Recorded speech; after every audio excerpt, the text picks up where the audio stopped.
We think of the Middle Ages as a dirty, brutish time. 1,000 years of mud, plagues, and people throwing waste out of windows.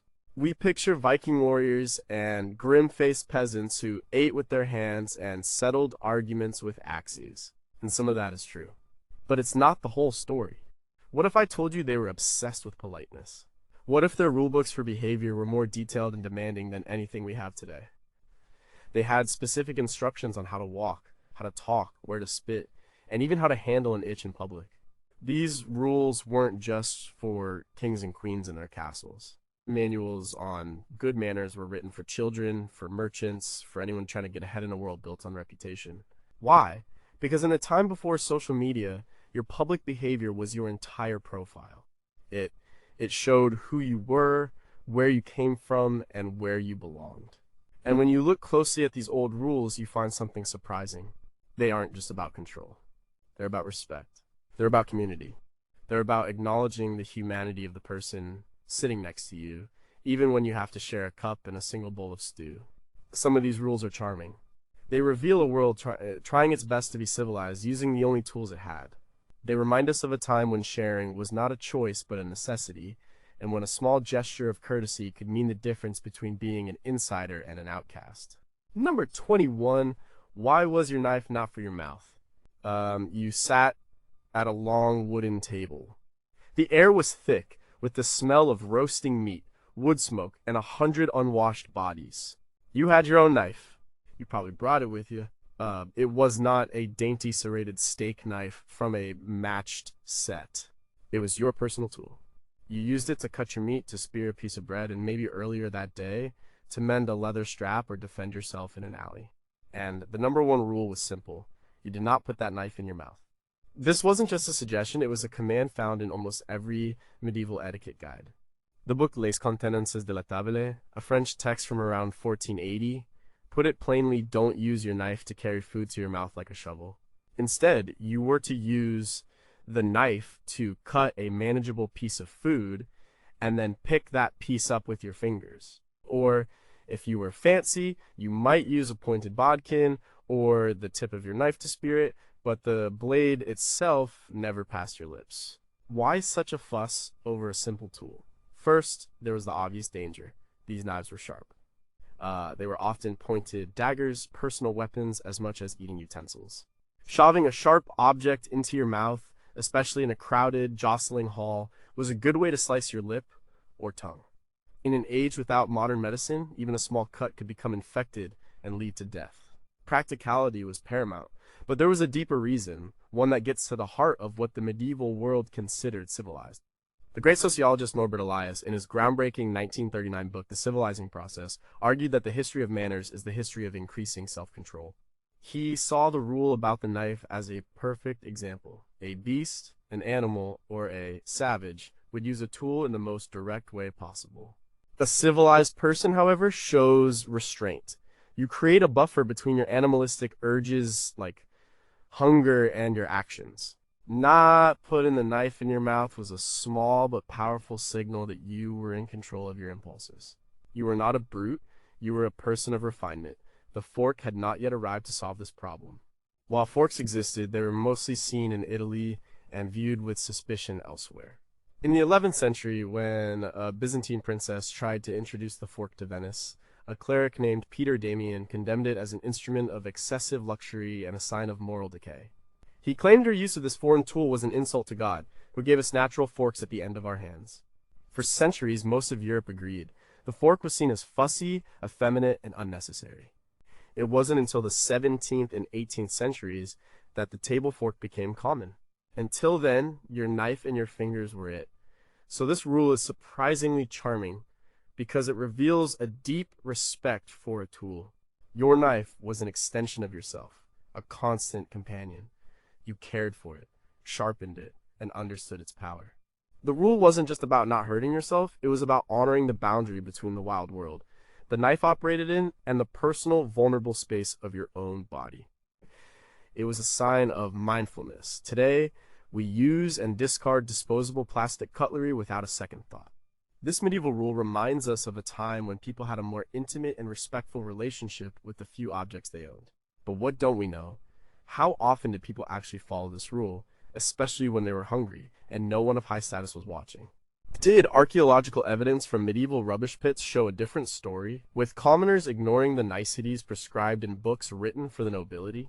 When the fork was finally introduced, was the resistance to it purely about tradition, or was there a deeper, unspoken fear of losing a connection to the tactile experience of eating? And what does the universal adoption of the fork say about our own desire to distance ourselves from the primal reality of our food? Number 20, why couldn't you pet the dogs at the table? A medieval feast was a chaotic affair. The great hall was full of people, music, and noise. And it was also full of animals. Hounds and hunting dogs were a common sight, wandering among the tables, hoping for a dropped scrap of meat or a gnawed-on bone. They were not just pets, they were valuable working animals and status symbols. The temptation to reach down and scratch a friendly dog behind the ears must have been strong. Yet, the etiquette books were firm on this point. Do not touch the animals during dinner. A 15th century text, the Latili Childrenes Litil Book, warns the young diner, stroth no dog is, neither in the hall ne in the place where thou sits. In other words, don't stroke the dogs, not in the hall, not at your seat. This might seem cruel or fussy to us, but it was based on a very practical understanding of hygiene and order. The main reason was cleanliness. Your hands were your primary eating utensils. You used them to take food from a shared platter, to break bread, and to lift meat to your mouth. A dog's fur, no matter how beloved the animal, was considered dirty. It held fleas, dirt from the kennels or the courtyard, and who knows what else. To touch the dog and then dip your fingers back into the communal food supply was a major breach of etiquette. It was unsanitary and deeply disrespectful to your fellow diners. It was the medieval equivalent of double dipping. Beyond hygiene, the rule was about maintaining decorum. A feast was a performance of social order. The lord sat at the high table, guests were arranged by rank, and servants moved with precision. Dogs, by their nature, are disruptive. If guests were constantly petting them, feeding them, and encouraging them, it would turn an orderly meal into a chaotic free-for-all. The dogs would start fighting over scraps, jumping on people, and making a general nuisance of themselves. The rule was a way of saying, we are humans, they are animals. During this formal meal, we will maintain that distinction. This reflects a fascinating shift in the human-animal relationship. In many earlier societies, the line between humans and animals was more blurred. But the medieval courtly tradition, as detailed by writers like Erasmus of Rotterdam in his 1530 work De Civilitate Morum, Puerilium on Civility in Boys, was all about creating separation. It was about elevating human behavior above the baser instincts of animals. You know, you don't scratch yourself like a dog, you don't gnaw on a bone like a dog, and you don't play with dogs while you are engaged in the very human ritual of a shared meal. The charm here is in the quiet acknowledgement of a shared space. The dogs weren't banished, they were part of the scene. The rule wasn't no dogs allowed. It was, we must all behave with a certain dignity in this space, humans and animals alike. It shows a world where animals were an integrated part of daily life, not sequestered away in another room. The rule creates order not through exclusion, but through a mutual, if unspoken, agreement of roles. It's a charmingly practical approach to living with animals, recognizing both their presence and the need for human-centric rules at the dinner table. Yet, this leaves us with questions. How were these rules enforced? Was a guest publicly shamed for feeding a favorite hound? We have the books written by the elite, but what did the average soldier or servant do when the Lord wasn't looking?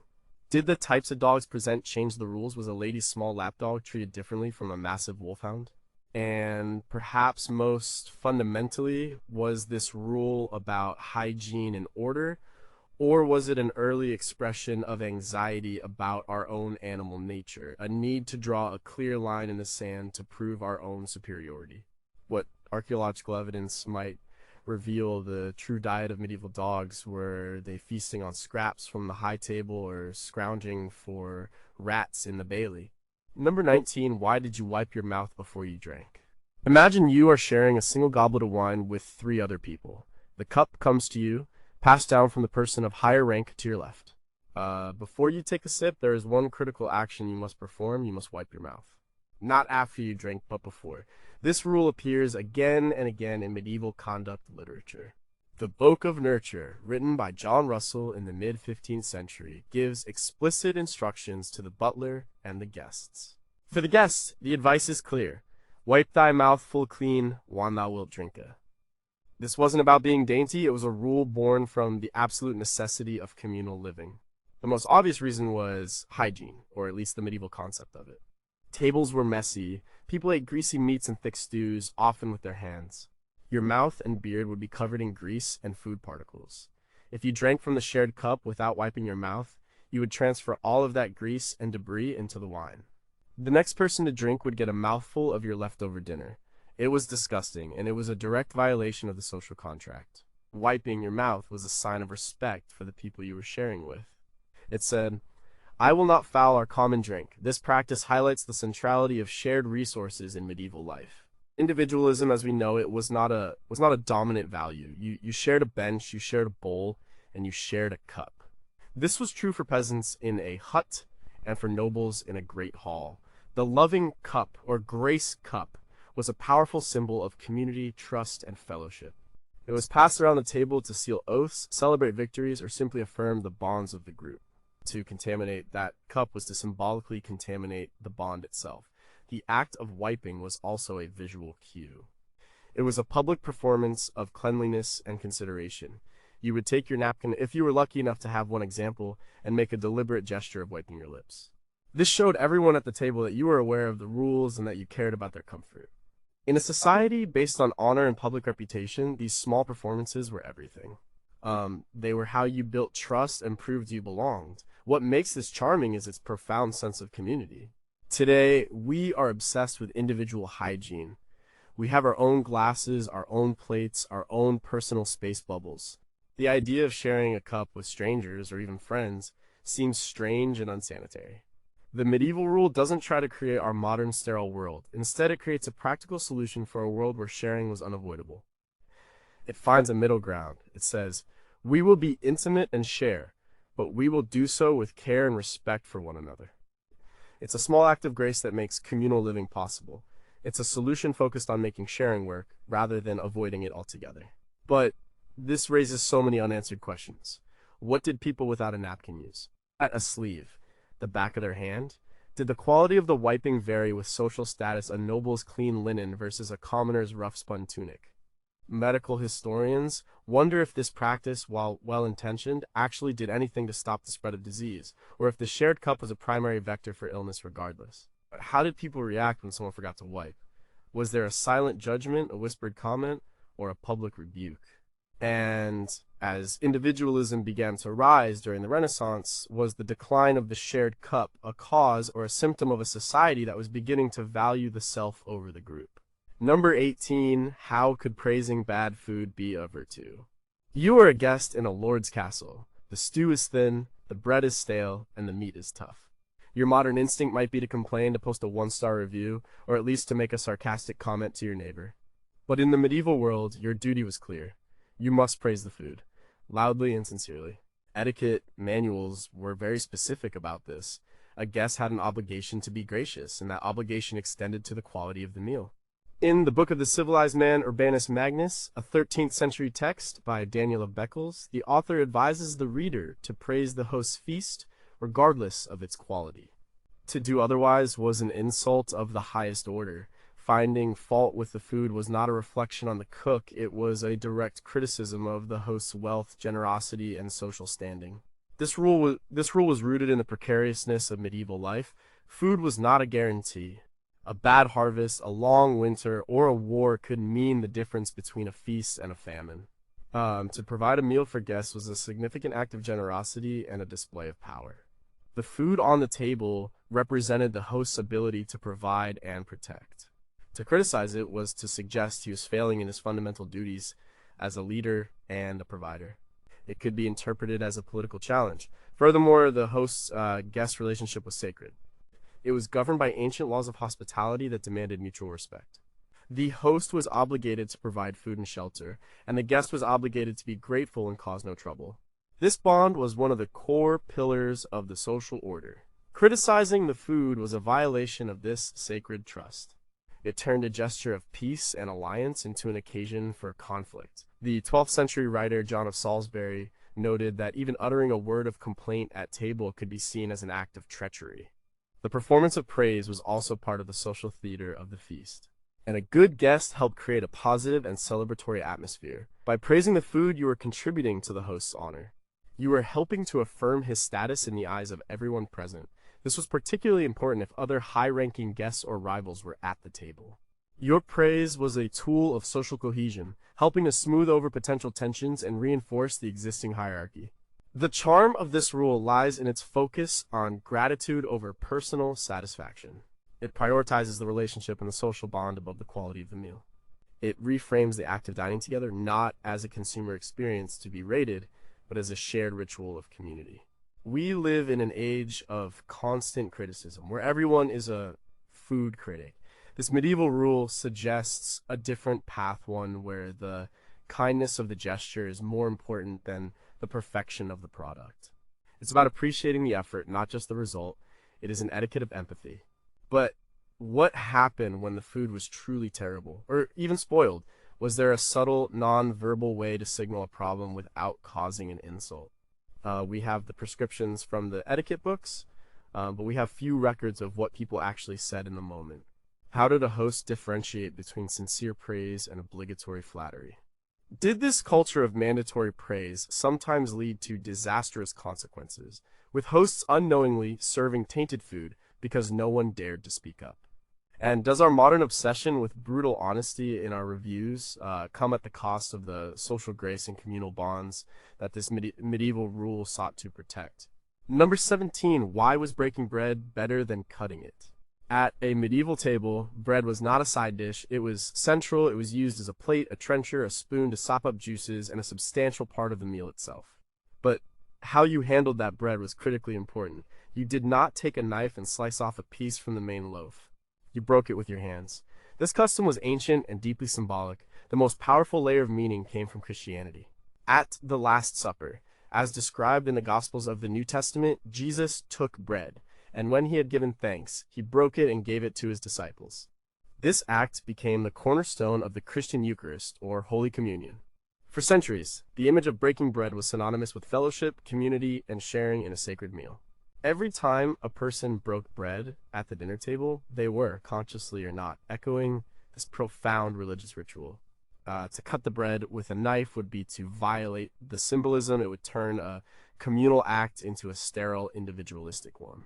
There were also practical reasons. Loaves were often large and round, baked in communal ovens. They were meant to be shared. You know, the act of breaking a piece off and passing the rest of the loaf along was a physical manifestation of the sharing process. It was democratic and inclusive. Everyone took what they needed with their own hands. A knife, on the other hand, implies a more formal, controlled division of resources. The person with the knife has the power. Breaking the bread distributed that power among the diners. The quality of the bread mattered too. Medieval bread was not the soft, airy stuff we often eat today. It was dense, coarse, and had a thick crust. Breaking it with your hands was often the most effective way to portion it out. John Russell's Book of Nurture instructs the carver to present the bread to the Lord, who would then break off his own portion, setting an example for the rest of the table.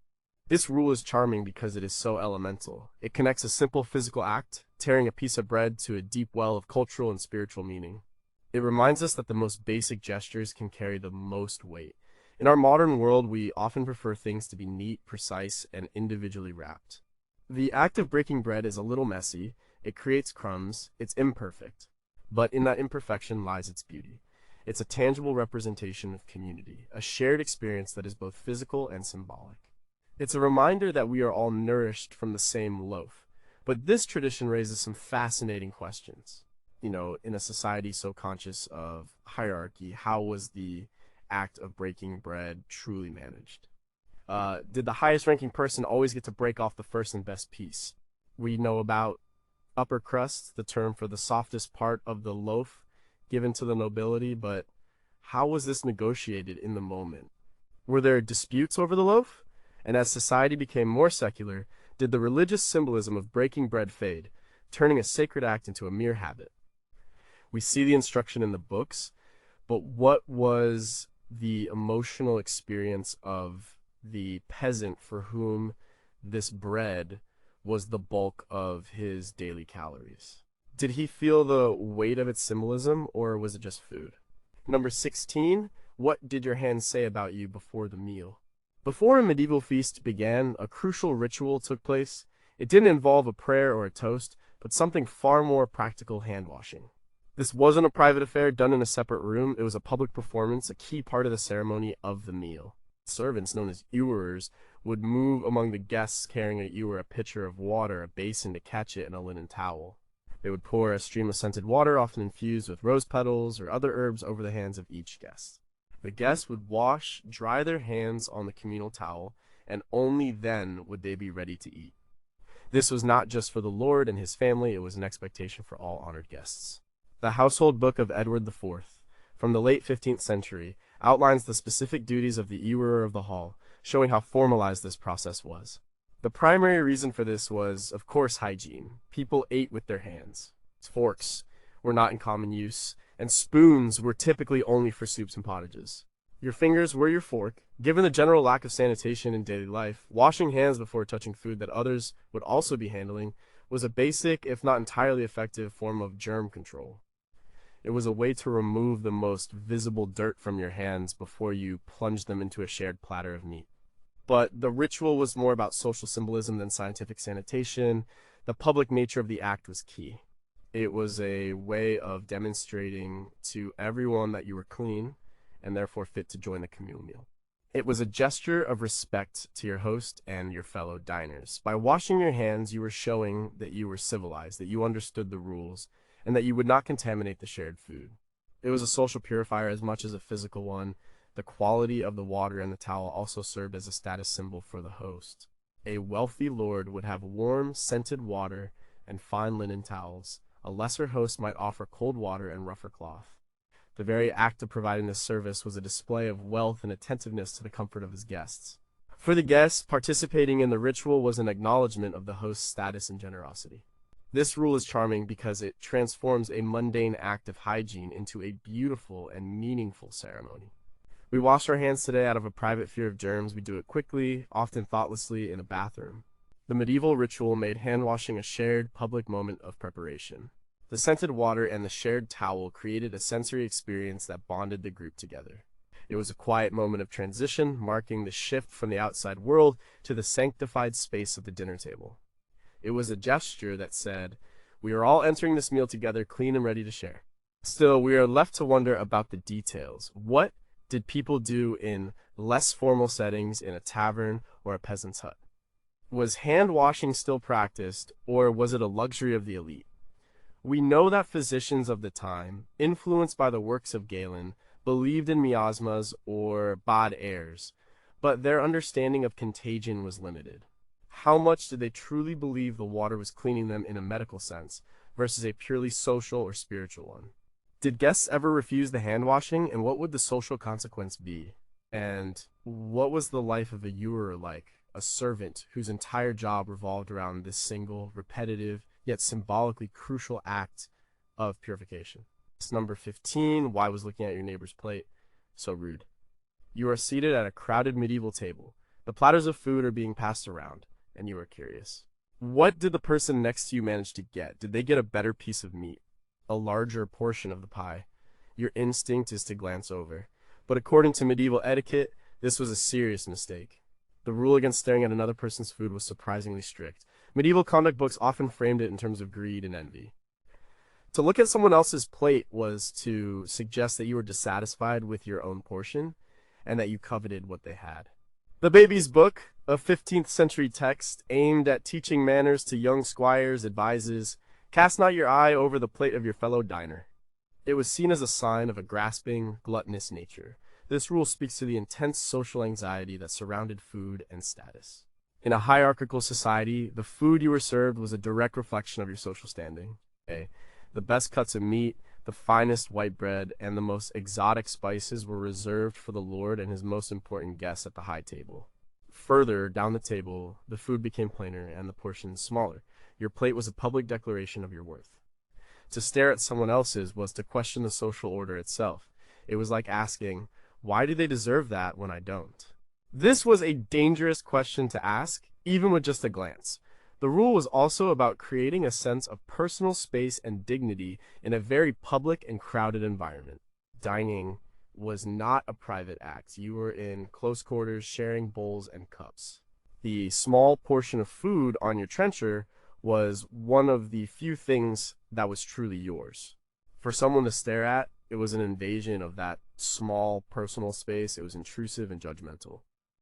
The rule was a way of ensuring that everyone could eat in peace, without feeling scrutinized or compared to their neighbors. It was a form of civil inattention, as the sociologist Irving Goffman would later call it, a way of showing respect by not paying too close attention. The charm here is in the rule's profound psychological insight. It recognizes that envy and comparison are poisons to a community. It teaches a form of mindfulness, encouraging the diner to focus on their own plate and their own experience, and to be grateful for what they have. In our age of social media, where we are constantly bombarded with curated images of other people's perfect meals and perfect lives, this medieval rule feels more relevant than ever. It is a quiet plea to stop comparing and to simply enjoy the food in front of you. It's an etiquette of contentment, but many questions remain. How is this rule enforced?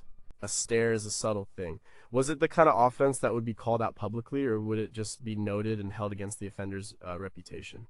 We know from archaeological studies of medieval diets that there were vast differences in nutrition based on social class. Did this rule against staring simply serve to make the lower classes more accepting of their meager portions, preventing them from seeing the true extent of the inequality? And in a world of scarcity, was it truly possible to suppress the natural human instinct to see who was getting more? Or was this rule, like many etiquette rules, an ideal that was constantly being broken in the messy reality of a hungry world? Number 14, where did the unwanted grisel go? The meat served at a medieval feast was not always the tender, prime cut we might expect. It was often tough, cooked on the bone, and full of gristle, fat, and sinew. So what did a polite diner do with the inedible bits? You couldn't just leave them on your trencher, the piece of stale bread that served as your plate, because you might end up eating it later. And you certainly couldn't spit it out onto the floor. The etiquette books provided a clear, if surprising, solution. You were to discreetly remove the unwanted morsel from your mouth with your fingertips. Then you placed it on the floor, but you didn't just drop it. You were supposed to place it neatly and quietly beside your chair. Some guides, like Erasmus's On Civility and Boys, suggest that if you must spit something out, you should turn away from the table and try to spit it under the bench, so as not to foul the dining area or splash your neighbor. The key was discretion. This might sound disgusting to us, but it was a practical solution in its time. The floors of most medieval dining halls were not covered in priceless carpets. They were typically stone or covered in rushes, straw, herbs, and flowers that were periodically swept out and replaced. The rushes helped to insulate the room, and the herbs like chamomile or meadowsweet helped to mask the smells. A small, discreetly placed piece of gristle on the floor would be swept away with everything else later. It was considered far more polite than leaving a pile of refuse on the table, which was a shared space. This practice also reveals something about the medieval concept of waste. They had a much more direct and less sanitized relationship with the byproducts of life. There were no garbage disposals or plastic-lined bins whisked away by sanitation workers. Waste was a visible part of the environment. The challenge was not to eliminate it, but to manage it with a degree of order and grace. Placing your food scraps on the floor was an organized system of disposal. It was far better than the alternative, which was throwing bones and scraps over your shoulder or leaving a mess on the table. The charm of this rule is in its frank pragmatism. It doesn't pretend that eating is a neat and tidy affair. It acknowledges the messy reality of dealing with a carcass and provides a clear, simple instruction for how to handle it politely. It finds a compromise between the reality of the food and the ideal of a civilized meal. It is an honest etiquette, one that doesn't hide from the less appealing aspects of eating. In a way, it's more genuine than our modern habit of hiding all our waste in a bin under the sink, pretending it doesn't exist. But this raises some puzzling questions. How discreet could this really be, especially in a boisterous hall with dozens of people all doing the same thing? Did the wandering dogs not immediately create chaos by fighting over these discarded bits? We have accounts, like one from the 16th century by a visitor to England who was shocked by the filth of the rush floors, which often accumulated layers of spilled beer, grease, and old food. Was this etiquette rule a noble ideal that, in practice, contributed to a rather unsanitary environment? And what does the archaeological record of these dining hall floors tell us? Can we reconstruct entire menus from the discarded bones and oyster shells found beneath the flagstones of a medieval castle? Number 13. Why was leaning on the table a sign of a bad character? In the modern world, leaning your elbows on the table is a minor sin of etiquette, something your grandmother might have scolded you for. In the medieval period, it was a much more serious offense. It was seen as a sign of laziness, disrespect, and even moral laxity. Conduct manuals are filled with warnings against it. A 15th century German text, Der Junker und der treue Heinrich, the Squire and the Faithful Henry, states that a well-bred person sits up straight and does not lean on the table like a common laborer weary from his work. The posture you held at the table was a direct reflection of your inner character and your social standing. To slouch or lean was to show that you were bored, inattentive, and lacked the discipline of a member of the upper class. The physical setup of the medieval dining hall helps explain this rule. Tables were often temporary structures, long boards, or boards laid across trestles. They were not always the most stable pieces of furniture. Leaning heavily on them could cause them to tip, spilling food and wine and creating chaos. The rule was partly a simple matter of physics and preventing a communal disaster. But the deeper meaning was social. A formal meal was, as we've seen, a performance. Your body was part of that performance. Sitting upright showed that you were engaged, alert, and respectful of the occasion and the host. It signaled that you were an active participant in the social ritual, not a passive consumer of food. The military culture of the aristocracy also played a role. Knights and lords were expected to maintain a disciplined, upright posture at all times, whether on a horse or at a table. Slouching was a sign of weakness and a lack of martial bearing. Furthermore, leaning on the table could be seen as an invasion of the communal space. With diners packed tightly together on benches, leaning forward with your elbows out encroached on your neighbor's room and could block their access to the shared platters. It was a physically selfish act. Sitting up straight was a way of respecting the shared nature of the table and the personal space of others. The reader of Les Contenances de la Table even connects it to gluttony, suggesting that one who leans forward is too eager for his food. This rule is surprisingly charming because it connects our physical posture to our social and moral state. It suggests that how we hold our bodies matters, that it communicates something important about our respect for ourselves and others. In our modern slouching culture, where we slump over desks and phones, this medieval call to sit up straight feels like a powerful reminder of the dignity of the human form. It's an etiquette of self-respect and physical presence. It tells us to be present, to be alert, and to take our place at the table with intention and grace. Of course, this leaves us wondering, were these rules applied differently to men and women? Or to the old and infirm, for whom sitting perfectly straight might have been a physical hardship? We have the formal rules, but accounts from chronicles and letters might tell a different story of how people actually behaved after the third goblet of wine. Did the design of chairs and benches evolve to encourage this upright posture, or did the furniture itself sometimes make it impossible to follow the rule? And is there a direct, traceable line from the knightly posture of the medieval court to the Victorian obsession with straight spines and the modern science of ergonomics?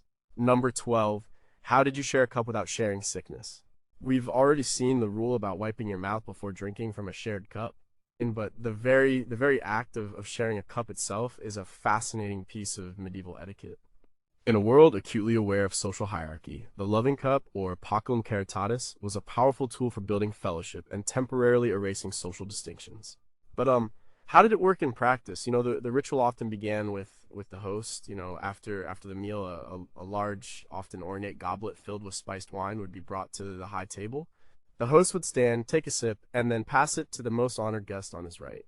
That guest would sip and pass it on, and so the cup would make its way around the table, a tangible symbol of the trust and unity of the group. At weddings, guild meetings, and monastic dinners, this was a common and important ceremony. For example, the records of the Worshipful Company of Mercers in London, dating back to the 14th century, describe the regular use of a shared cup at their feasts to affirm their fraternal bonds. The etiquette surrounding this was precise. You were expected to stand when the cup came to you. You would hold it with both hands, a sign of respect, and also a practical way to avoid spilling from a heavy vessel. After you drank, you would wipe the rim of the cup with your napkin before passing it to the next person. This was the second line of defense, after wiping your own mouth, against passing on germs and grease. The person receiving the cup would often bow to the person passing it, a small gesture of thanks and acknowledgement. This practice was steeped in a tradition that predated medieval Christianity, likely having roots in Germanic and Celtic feasting rituals, where sharing a horn of mead was a way of binding warriors together. In the medieval context, it took on Christian overtones of the Eucharistic chalice, but its primary function was social. It was a performance of trust. In a world where poisoning was a real and present danger for the powerful, drinking from a shared cup was a declaration that everyone at the table trusted one another. It said, we're all friends here, this cup is safe. The charm of this rule is its radical sense of community.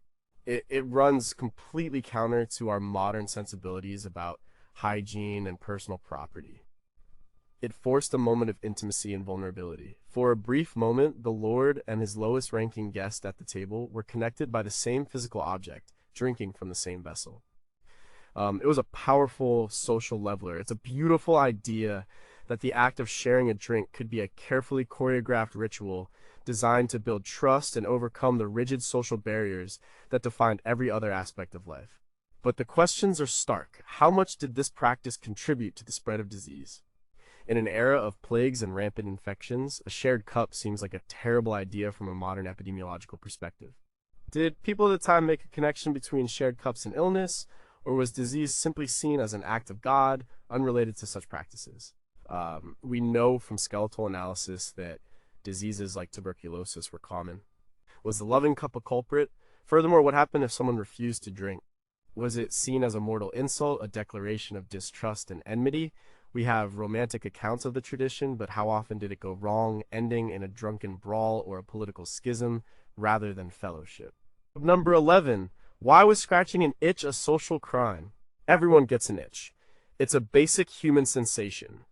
But in the medieval world, what you did about that itch in public, especially at the dinner table, was a matter of serious social concern. You were not under any circumstances to scratch. The etiquette manuals are almost comical in their insistence on this point. The Boke of St. Albans, a 15th century compilation of treatises on hawking, hunting, and heraldry, also includes a section on manners that warns a gentleman never to scratch his head or other parts of his body at the table. But to do so was considered uncleanly and rude. Erasmus, in On Civility in Boys, goes into even more detail, advising that if one absolutely must scratch, it should be done discreetly, under the cover of one's clothes, and never in a way that draws attention. Why this intense focus on such a natural act? The primary reason was the association of scratching with filth and disease. Fleas, lice, and other parasites were a common part of medieval life for rich and poor alike. Constant scratching was a telltale sign that you were infested. It was an outward signal of poor personal hygiene. In a courtly setting where cleanliness was a performance of high status, openly scratching was like announcing that you were dirty and possibly diseased. It was deeply embarrassing. The rule was also connected to the broader civilizing process described by Norbert Elias. Scratching is an animalistic, reflexive behavior. To resist the urge to scratch, to suffer the itch in silence, was a demonstration of immense self-control. It showed that you were a master of your own body and its base impulses. You were not an animal, driven by instinct. You were a refined human being capable of rising above physical discomfort for the sake of social grace. This was the essence of courtly behavior. Finally, scratching was simply seen as ugly and distracting. A feast was supposed to be a pleasant and aesthetically pleasing event. Someone digging their fingernails into their scalp or arm disrupted that pleasantness. It was a jarring, unpleasant sight that was disrespectful to the other diners who were trying to enjoy their meal. The focus was on the comfort of the group over the comfort of the individual. Your personal itch was less important than the collective experience of the meal. The surprising charm of this rule lies in its demand for stoicism and self-mastery. It's a rather extreme form of mind over matter. It asks people to endure a physical discomfort for a higher social purpose.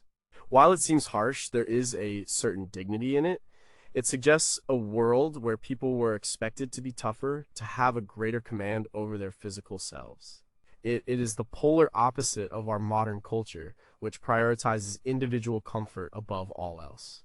It's an etiquette of endurance, but this raises some difficult questions. What about legitimate skin diseases like eczema or psoriasis that were poorly understood at the time? Were people suffering from these conditions unfairly stigmatized as being dirty or ill-mannered? We have prescriptive texts from the elite, But how did common people, who lived in much closer quarters with animals and had fewer opportunities for bathing, deal with this issue? Was this a rule that was impossible for anyone but the wealthiest to follow? And what were the secret tricks people used to relieve an itch without being caught? Was there a whole hidden language of discreet scratching going on under the tables of medieval Europe? Number 10.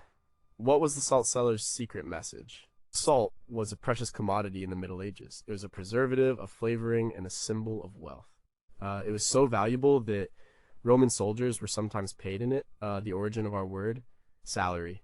At a medieval feast, the salt was not in a shaker. It was presented in a large, often elaborate container called a salt cellar.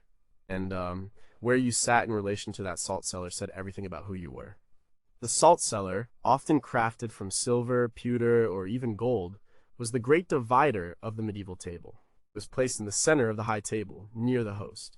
The most important guest nobles, high-ranking clergy, and honored friends were seated above the salt, between the salt cellar and the head of the table. Less important individuals, minor retainers, and anyone of lower status were seated below the salt. This was not a subtle distinction. It was a clear and public map of the social hierarchy of everyone in the room. To be invited to sit above the salt was a great honor. It meant you were considered an equal or a near equal to the host.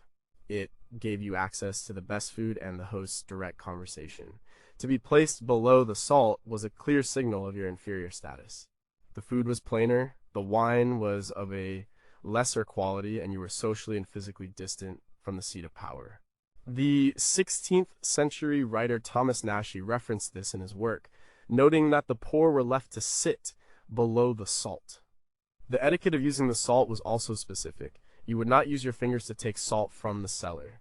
Instead, you used the clean tip of your knife to lift a small amount and place it on your trencher. To dip a greasy knife, or even worse, a piece of meat directly into the salt cellar was a grave offense.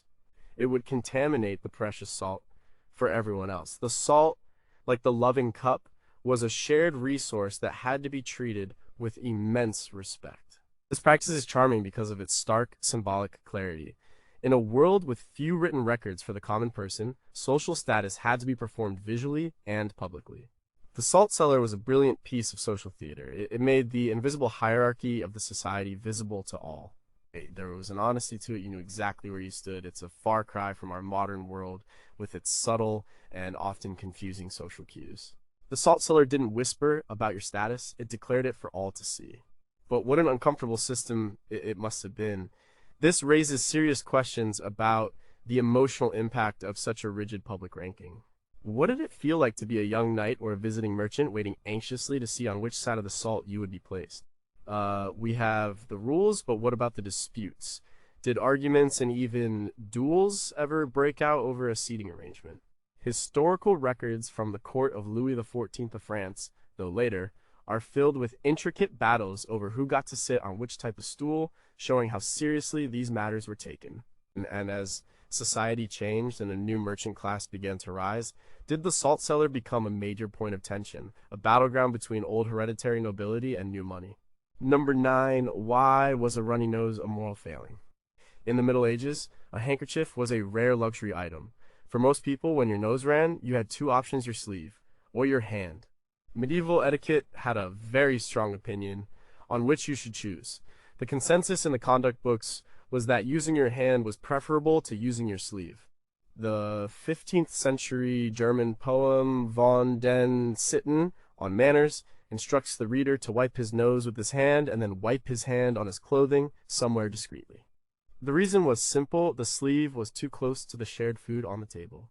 So wipe your nose on your sleeve and then reach for a piece of bread from the communal platter was considered utterly repulsive. Your hand at least could be wiped clean before you reached for food again. Erasmus, always the stickler for detail, took a slightly more refined stance in his 1530 book. He agreed that using one's cap or sleeve was boorish.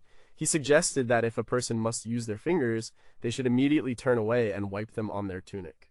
However, he championed the use of a handkerchief as the most civilized option, noting that it was proper to turn away from the company when using it. This shows that by the early Renaissance, the handkerchief was beginning to be seen as a sign of a truly refined person. This intense focus on the management of bodily fluids was central to the medieval idea of civility. In a world without modern sanitation or a scientific understanding of germs, the rules of etiquette were the primary defense against disgust. Bodily fluids, a spit, mucus, sweat were seen as polluting. To manage them with discretion and control was a sign of high status. To let them run free or to handle them carelessly was a sign that you were no better than a peasant or an animal. The charm in this, strange as it seems, is in the attempt to create order and dignity in a difficult situation. We take tissues for granted. For them, a simple runny nose presented a complex social problem that required a prescribed solution. The rule shows a deep awareness of the other people at the table. The entire logic is based on not discussing your neighbor. It is an etiquette of consideration born from the close quarters of communal living. It's a reminder that even the most basic biological functions are social events when we live in community. But this opens up a Pandora's box of unanswered questions. How effective were these methods really? Wiping on your tunic seems only marginally better than wiping on your sleeve. Did these practices create a false sense of hygiene while still spreading disease? We lack detailed first-person accounts of how common people dealt with this. Did a farmer in his field or a blacksmith in his forge worry about such niceties? And as the handkerchief became a status symbol, did it create a new form of hygiene theater, where the wealthy could signal their superiority with a piece of cloth, while the poor were stigmatized for using the very methods that etiquette had previously prescribed for them? Number 8. How could silence be the best conversation? A medieval feast was a loud place. There were minstrels, jesters, barking dogs, and the chatter of dozens of people. But when it came to your own behavior at the table, one of the most important rules was to know when to be quiet. Specifically, you were forbidden from speaking with your mouth full. This is one of the few medieval etiquette rules that has survived completely intact into the modern day. Every child is taught it. But in the medieval context, it had a particular weight. The Latil Childrenese Lytel Boke puts it bluntly, "Thy mouth full speak thou not." The reason was partly aesthetic. No one wanted to see the chewed up food in your mouth. This was seen as uncomely or unattractive, but it was also deeply practical. Talking with your mouth full could cause you to spit food onto the table or onto your neighbors.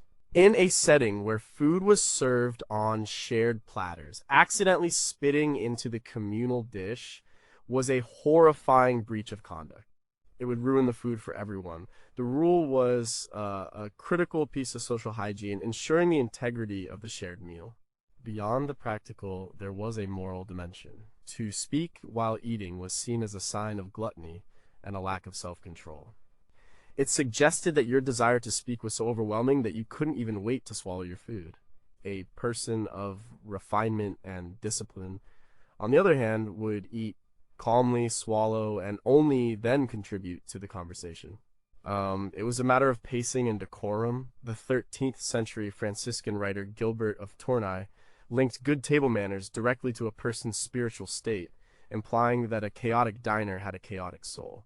And furthermore, being a good conversationalist at a medieval table meant being a good listener. The rules of discourse were often hierarchical. You were not to speak until a person of higher rank had spoken to you. You were to listen attentively to the stories and pronouncements of the host. Talking with your mouth full was a sign of disrespect because it suggested you weren't listening properly and were too eager to inject your own thoughts. The charm of this timeless rule is its simplicity and its focus on respect. It's not a complicated rule. It is a basic acknowledgement that we need to do one thing at a time, eat, then talk. It encourages a more mindful way of eating and a more deliberate way of conversing. It asks us to give our full attention to both the food and the company, but in their proper turn. Like, it is an etiquette of presence, reminding us to be fully in the moment, whether we are savoring a bite of food or listening to a story. Yet, we still have questions. In the noise and chaos of a great hall, how was this rule really enforced? Was it something that only applied at the high table, while the lower tables were a free-for-all? We have many tales of drunken feasts and boisterous celebrations, like the one described in the epic poem Beowulf, which seem to contradict this image of quiet, polite dining. How did medieval people balance the ideal of polite conversation with the reality of a festive gathering? And is our modern tolerance for things like business lunches and constant conversation during meals a sign of social progress, or have we lost the medieval art of simply and quietly sharing a meal? Number 7. Who ate first and why did it matter so much? At a medieval feast, the food did not all arrive at once.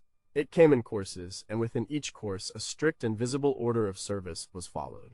And the most important rule was this: the host, or the highest ranking person at the table, always ate first. And this was not a matter of the host being greedy, it was a crucial piece of social and political theater. The process began with a ceremonial tasting. Before the lord took a bite, his carver, his cupbearer, and his sewer, the servant in charge of serving the dishes, would often be required to taste the food and drink. This was in part a practical defense against poison, a constant fear for any medieval ruler. The survival of the taster was proof that the food was safe. The historical records of monarchs like King John of England are filled with references to tasters and the elaborate rituals they followed. Once the food was declared safe, the lord would take the first portion. This act symbolized his authority. He was the head of the household, the provider of the feast, and the top of the social pyramid. His taking the first bite was a reaffirmation of his power and his right to rule. It was only after he had been served that the dishes would be offered to the others at the high table, and then eventually make their way down to the lower tables.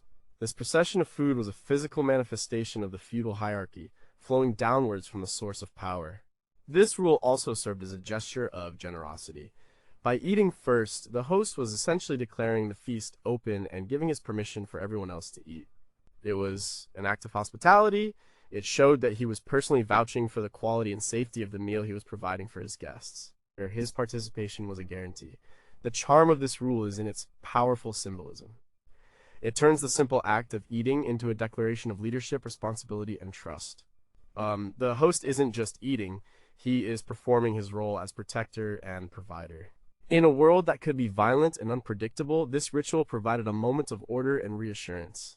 It made the structure of society clear and visible to everyone present. It's an etiquette of order, showing that a good society requires leadership and a clear chain of responsibility. But this ritual leaves us with some chilling questions. What was life like for a professional food taster whose job was literally to risk death at every meal? Historical accounts are sparse on the fate of these individuals. Did they receive hazard pay? Were they honored members of the household or expendable servants? And what happened in the tense moments when a host was dining with a known rival? Did the tasting ritual become more elaborate, more theatrical, a silent battle of wills played out over a platter of roasted peacock? And how did a host recover his authority if, for some reason, he was unable to eat first, perhaps due to a sudden illness? Could such a small breach in protocol lead to a genuine power struggle? Number 6. Why was the guest's departure the final test of manners? You have enjoyed a feast, you have praised the food, and you have engaged in polite conversation. Now it is time to leave. In the medieval world, how and when you departed was just as important as how you behaved during the meal. The final rule was to not overstay your welcome. This was especially critical if you were a guest staying for several days. Hospitality was a serious obligation, but it had its limits. The host was expected to provide for you, but this was a significant drain on his resources. A large group of guests with their servants and horses could quickly consume a household's stores of food, wine, and fodder. The 13th century guide, the Book of the Civilized Man, warns a guest not to linger so long that his host begins to wish him gone. A good guest was sensitive to the burden they were placing on their host. The departure itself was a formal process. You were expected to seek out your host and formally thank him for his hospitality. This was not a casual thanks for having me as you slipped out the door. It was a public performance of gratitude. You would praise his generosity, the quality of his household, and the honor he had shown you. This was your final opportunity to cement the social bond that the visit had created. Your parting words would be remembered and repeated. For very high-ranking guests, like a visiting king or duke, the departure was a major ceremony. The host and his entire household would assemble to see the guest off, often with an exchange of gifts. According to the chronicles of the French court historian Jean Froissart, who wrote in the 14th century, these departures were carefully managed events that affirmed political alliances and personal loyalties. The value of the parting gift was a direct measure of the success of the visit. The charm of this rule is its profound understanding of social grace. It recognizes that every relationship, even the sacred one between host and guest, is a balance of give and take. The rule encourages a deep empathy in the guest, asking them to see the situation from the host's perspective and to not take their generosity for granted. It frames the end of a visit not as a sad departure, but as a final, important act in the ritual of hospitality. It is an etiquette of awareness, reminding us to be mindful of our impact on others. But what about the guests who wouldn't leave? History and literature are full of stories of parasitic relatives and hangers on who took advantage of a host's generosity. How did a medieval lord politely, or not so politely, get rid of an unwanted long-term guest? Were there secret signals or codes used by the household staff to indicate that a guest's time was up? And what was the economic reality of this system? Did powerful lords essentially run a network of high-class lords, essentially run a network of high-class hotels for their political allies? How much did the fear of being seen as a poor host trap people into providing hospitality far beyond their means? Number 5, why did you give the best morsel to your neighbor? At a medieval table, especially if you were a person of high status, you might be presented with a whole roasted bird, a large piece of meat, or a pie. Your duty was not to hoard the best pieces for yourself. Instead, a key mark of good breeding was to carve and serve others, offering the choicest morsels to your neighbors. The hosts, or a designated carver, would perform the main carving for the table. But this principle of sharing extended to individual diners as well. If you were given a small bird like a quail, it was considered good manners to offer a portion of it to the person sitting next to you.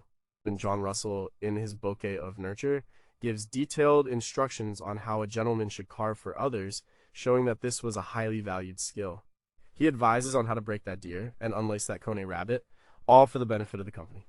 This act of sharing was a powerful demonstration of generosity and high status. It showed that you were not a greedy, gluttonous person who was only concerned with your own appetite. It signaled that you were a provider, a person of substance, who could afford to be generous. In a world where food could be scarce, giving it away was a significant display of wealth and power. It was a performance of nobility, proving that you had the refined character suited to your rank. This was also a way of building social bonds. To offer a piece of choice meat to your neighbor was a personal gesture of friendship and respect. It created a small, positive interaction that helped to weave the social fabric of the table. It turned the act of eating from a purely individual act of consumption into a collective act of sharing and mutual care. This was especially important when seating arrangements placed potential rivals or strangers next to each other. A shared piece of chicken could be a small peace offering. The charm of this rule is its simple, unadorned kindness. It is the opposite of the competitive, individualistic mindset that can sometimes dominate our modern culture. It suggests that the best way to enjoy what you have is to share it. The rule reframes status not as something you have, but as something you demonstrate through acts of generosity. It is a beautiful and simple way to build community, one small piece of food at a time. It is an etiquette of generosity, but this practice also raises complex social questions. How did one decide who to share with? Was it always the person of higher rank, or was it sometimes an act of patronage to a social inferior? We read the ideal in the etiquette books, but what was the reality? Did people resent having to give away the best bite? And what happened if your offer was refused? Was that seen as a snub? The pressure to perform this generosity must have been immense. Did it lead to a kind of competitive giving, where nobles tried to outdo each other in their magnanimous carving, all for the sake of reputation? Number 4, why was gossiping about your host the ultimate sin? During a medieval feast, there was plenty to talk about: politics, battles, harvests, and the latest court scandals. But there was one subject that was strictly off limits: any form of criticism or gossip about your host or his household. To speak ill of the man whose bread you were eating was considered the height of treachery. The laws of hospitality created a sacred bond. The host offered you protection, food, and shelter. In return, you owed him your loyalty, at least for the duration of your stay. To violate this bond by spreading rumors or complaining about his arrangements was a profound betrayal. It was seen as a moral failing of the worst kind. The 12th century writer Peter of Blois wrote that a person who criticizes his host has a dog's nature, snapping at the hand that feeds him. This rule was not just about being polite, it was about survival. A person's reputation or honor was their most valuable asset in the medieval world. A lord's authority depended on his reputation for strength, wealth, and generosity. And gossip that undermined that reputation was not idle chatter, it was a political attack.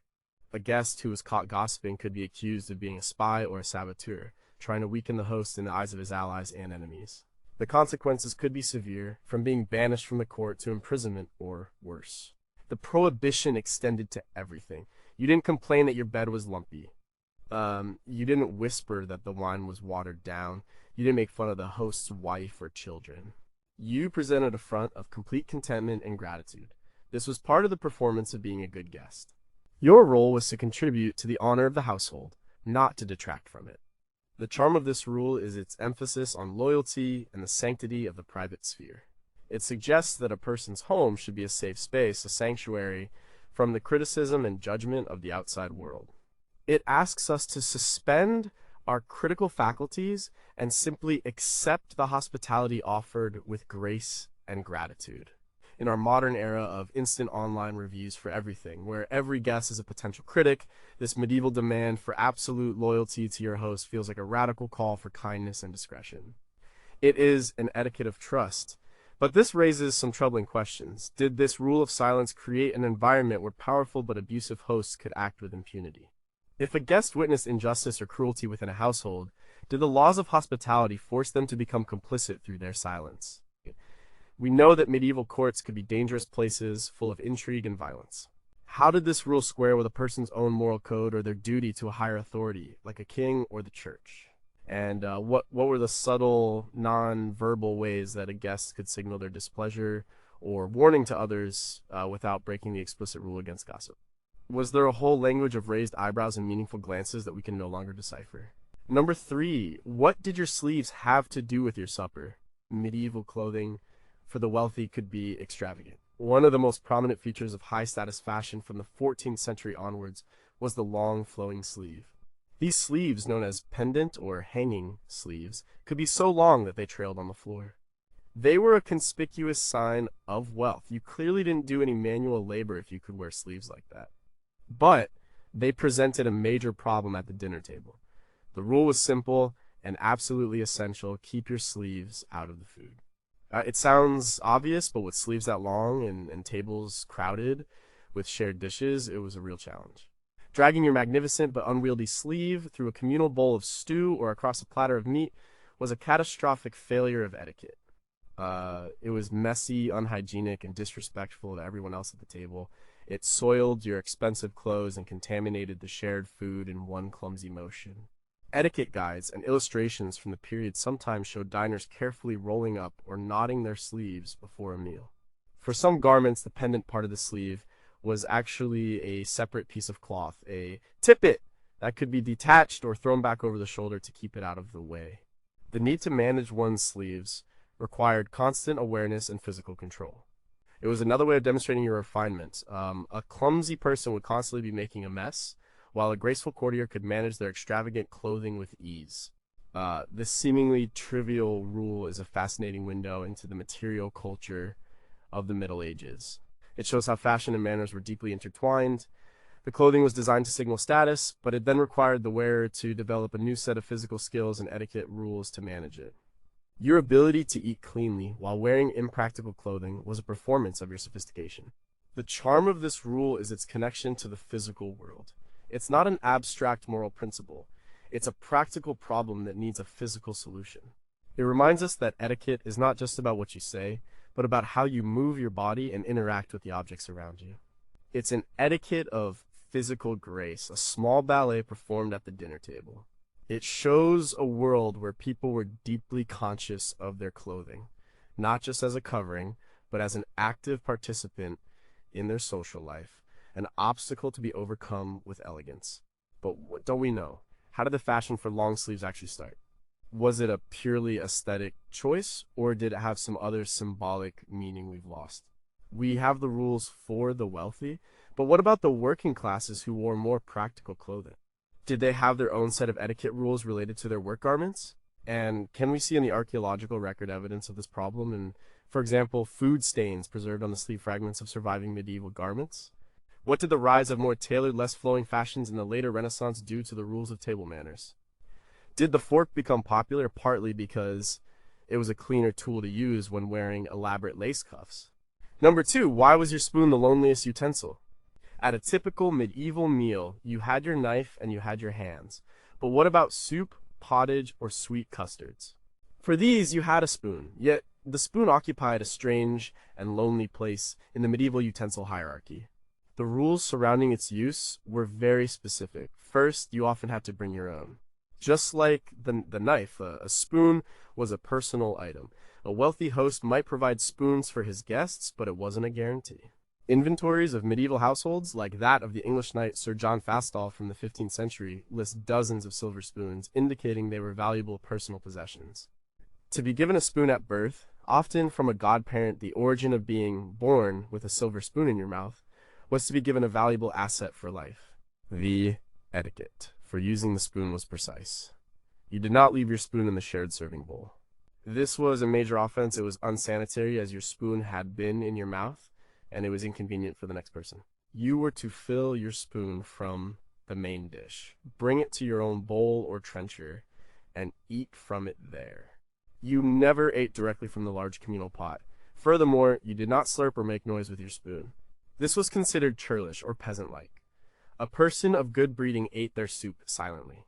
And after you were finished with your spoon, you did not leave it in your empty bowl. You were expected to wipe it clean and place it neatly beside your dish. Since it was your personal property, you were responsible for keeping it clean and ready for the next course, or for taking it with you when you left. What's charming about these rules is the dignity they give to a simple object. The spoon wasn't a disposable tool, it was a personal possession to be cared for. The etiquette surrounding it reinforces the themes of respect for shared resources and personal responsibility. The rules create a zone of hygiene and order around the messiest of foods. They transform the simple act of eating soup into a performance of discipline and cleanliness. It's an etiquette of ownership, highlighting a time when possessions were few, valuable, and deeply personal. But the history of the spoon leaves us with questions. While wealthy people had silver spoons, what did the poor use? Corn, wood, or perhaps just a piece of bread. Archaeological finds of common medieval spoons are much rarer than those of the rich. How did the design of the spoon change over time, and what does that tell us about the types of food people were eating? We know the apostle spoon, with its image of a saint on the handle, was a popular christening gift. Did this religious association affect the way people treated their spoons? And was there a social hierarchy of spoons themselves, with the material and ornamentation of your spoon signaling your place in the world, just as much as your position relative to the salt? Number 1, why was the most important rule the one we've forgotten? We've looked at 20 specific rules, from knives and dogs to sleeves and spoons, but they all point to one single overarching principle of medieval etiquette, a principle that is perhaps the most charming and the most alien to our modern world. The ultimate rule was this: you must constantly and actively acknowledge the humanity of the person next to you. Every rule we've examined is, at its core, about navigating a shared space and shared resources with respect. Don't foul the shared cup. Don't contaminate the shared salt. Don't block your neighbor's access to the shared platter with your elbows or your sleeves. Don't disgust them by scratching or talking with your mouth full. Share your best food. Treat your host's generosity. Wash your hands publicly to show you are clean enough to join the group. All of these rules flow from the fundamental reality that you are not eating alone. You are part of a community, and your actions have a direct and immediate impact on the people around you. This is a stark contrast to our modern dining etiquette, which is often focused on individualism. We have our own plates, our own glasses, our own cutlery. Our main goal is to not make a fool of ourselves. Medieval etiquette was different. Its main goal was to not dishonor or inconvenience the group. It was fundamentally other-directed. As the historian Stephen Mennel points out in his work on the history of food and taste, the medieval focus was on the interdependence of the diners. This principle was born of necessity. Life was communal to a degree we can barely imagine. You lived, worked, and ate in close proximity to others. There was no escape into a private world. The rules of etiquette were not a luxury, they were a survival mechanism. They were the social technology that allowed people to live together in crowded, often difficult conditions without constantly descending into conflict. They were a way of making intimacy bearable. The charm here is profound. This forgotten principle is a powerful antidote to the loneliness and alienation of modern life. It reminds us that we are not islands. It suggests that the highest form of civility is not to have the most refined personal habits, but to be the most considerate of our neighbors. It is an etiquette of connection, one that sees the dinner table not as a place for individual refueling, but as a space for the active creation and maintenance of community. It tells us that the person across the table is not an obstacle or an audience, but a partner in the shared sacred ritual of a meal. But this raises the biggest questions of all. Have we lost something essential in our pursuit of privacy and individualism? We gained hygiene and personal space, but we may have lost a sense of deep, necessary connection to the people around us. Can we ever get that back? Or has the structure of our society changed so fundamentally that this kind of communal etiquette is impossible? And as we look to the future, with its challenges of resource scarcity and global community, is there something we can learn from the medieval feasting table? Perhaps their greatest, most charming rule, the one that asks us to see our own meal reflected in our neighbor's eyes, is the one we need to remember most of all.